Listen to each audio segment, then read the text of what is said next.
sahabat hikmah di balik kisah. Bulan Mei 2022 sempat viral video pegawai kecamatan Ngaringan, Grobogan, Jawa Tengah mencairkan bantuan sosial program Keluarga Harapan dan bantuan pangan non-tunai milik orang yang sudah meninggal. Nuryati, keluarga penerima manfaat, akhirnya melaporkan dugaan penyelewengan tersebut ke polisi. Suami Nuryati sudah meninggal sejak Agustus 2021 lalu. Diduga sejak saat itu pegawai kecamatan tersebut telah mencairkan bansos senilai 3,4 juta rupiah.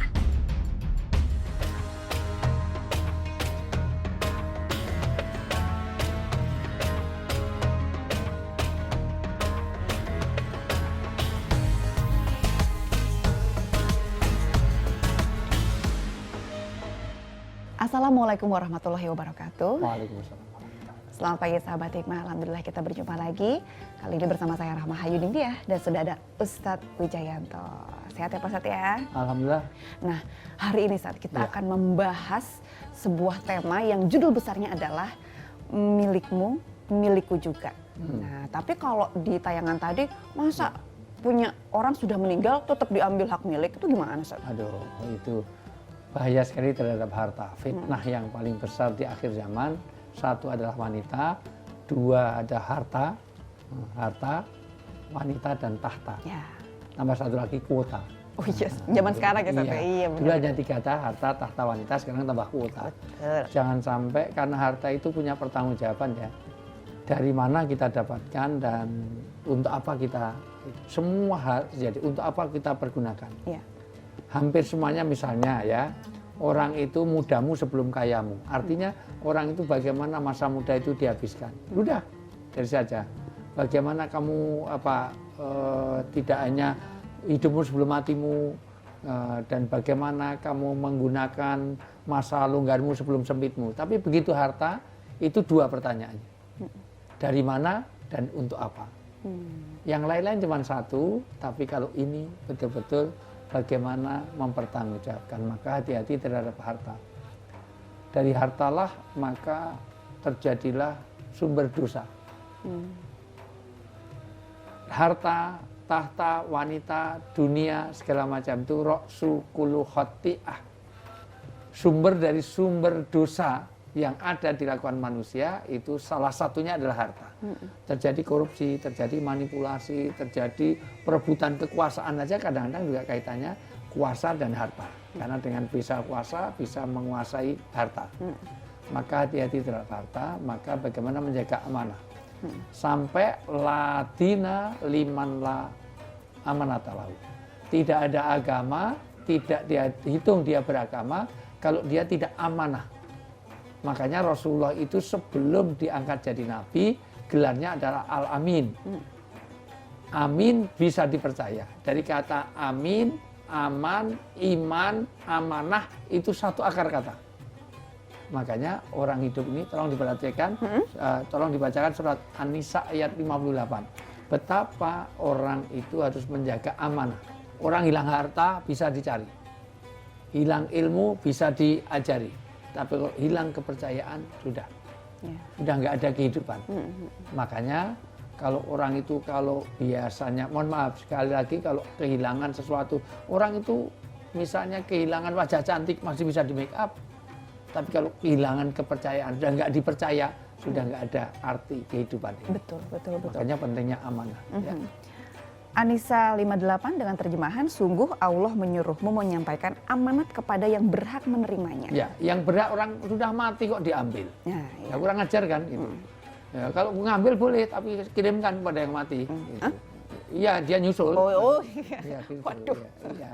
Artinya jangan sampai kita memberikan kepada haknya. Ini tugas bagi pejabat, tugas bagi orang yang diamanahi, tugas bagi siapapun. Harus memberikan kepada siapa harus dialamatkan, kepada siapapun ya. Terus dan apabila kamu menetapkan hukum di antara manusia, hendaknya kamu menetapkannya dengan adil. Ya, maka itu yang salah adalah sistem. Harusnya tidak, kalau tadi ya kasusnya itu yang salah bukan hanya yang mencairkan, tetapi siapa yang memfasilitasi? Kenapa orang sudah mati kok masih bisa dicairkan? Berarti petugasnya juga salah. Nah, ini berarti petugas hukumnya juga harus selektif. Itu jangan sampai orang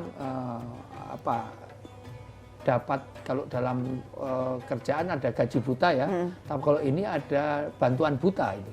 Iya. Bantuan buta ya kan, orang udah mati masa diambilkan jatah. Betul, Ya, betul, terus? betul.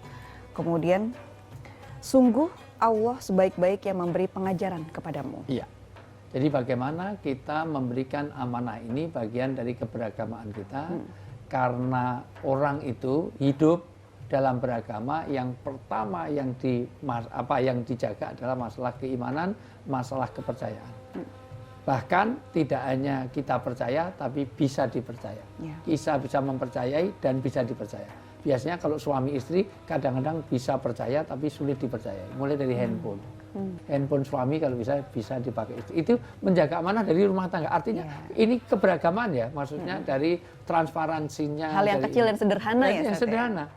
Itu. Bagaimana kalau bisa handphone suami serahkan istri seminggu, biar dipakai istri seminggu. Iya. Uji nyali banget ya, Ustaz? Iya, supaya dia tahu betul-betul bisa dipercaya. Iya. Itu sehingga istri nggak perlu posesif. Kadang-kadang istri posesif karena suami nggak bisa dipercaya. Walaupun terlalu posesif nggak boleh, tapi juga jangan sampai, kalau perlu pokoknya handphone suami bisa. Kalau perlu nanti tolong teman-teman semuanya, FD Campers, kalau perlu serahkan handphonemu kepada istrimu seminggu, terus kamu beli lagi dengan nomor baru, simpen di kantor. Ya, gitu. Lah, jadi sama begitu aja, ujungnya gitu. sama aja, Ustaz. Sama aja. Aduh. Ya, artinya apa? Iya. Bagaimana kita bisa saling percaya? Iya, saling betul. percaya. Amanah. Betul. Lagi, apalagi mengenai uang. Betul. Uang itu nanti aja jadi api neraka kita. Hati-hati. Satu makanan haram, satu uang haram. Kata Nabi, kamu masukkan api neraka dalam tubuh anak istrimu. Kalau kita memberi nafkah dari tadi, jatahnya orang mati kok kita ambil, masalah kurang ajar. Berarti kamu telah memasukkan api neraka dalam darah dan tubuhnya anak istrimu. Kamu berikan. Mudah-mudahan kita terhindar. Amin, amin, amin. Nah, Ustaz, berikutnya, nah ini Ya. kita akan masuk ke pembahasan yang kedua, Ustaz. Ya. Kan tentang milikmu, milikku juga. Nah, pas nih kalau ibu-ibu rumah tangga pasti akan Milikmunya mulai. jangan ke aku dong. Oh iya, iya, iya. Iya, Milikmu, milikku ya, juga. iya. Nah, Aku kan bukan suamimu. aduh, Ustaz. Tapi kalau itu suamimu benar. Ya, milikmu, milikku juga. Nah, itu kan termasuk uang suami nih, Ustaz, Ya. ya. Milik suami, milik istri juga. Tapi kalau uang istri, gimana tuh? Kalau buat ibu-ibu kan kebanyakan uang suami, uang istri. Uang istri, ya uang istri tetap sebenarnya. Nggak jadi uang suami. Nah, kalau pembagiannya harusnya tuh gimana kalau di dalam Islam memandangnya? Kita akan membahasnya saja, jangan kemana-mana.